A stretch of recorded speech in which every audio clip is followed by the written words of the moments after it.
আলু বেগুন দিয়ে নিরামিষ তরকারি। শুকনো লঙ্কা, কাজু, বাদাম,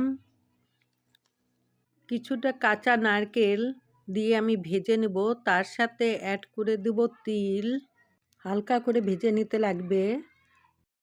কড়াইয়ের মধ্যে সরষের তেল দিয়ে বেগুনগুলো আমি ভালোভাবে করে ভেজে নেব একটু লালচা লালচা করে। 2-3 টুকরা আদা মশলার সাথে আমি পিষে নেব। বেগুনগুলো আমি উঠিয়ে নিব। এর সাথে জিরা, তেজপাতা, 2টা এলাচ দিয়ে দিচ্ছি। কেটে রাখা আলুগুলো ছেড়ে দিলাম। এখন ভালোভাবে করে লাল লাল করে ভেজে স্বাদ অনুযায়ী লবণ দিয়ে পিষা মশলাগুলো আমি দিয়ে দিলাম।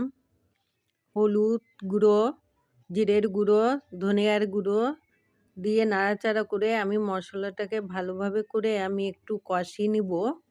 ভিডিওটি যদি ভালো লেগে থাকে তাহলে পরে একটি লাইক, সাবস্ক্রাইব, কমেন্ট করে দিবেন।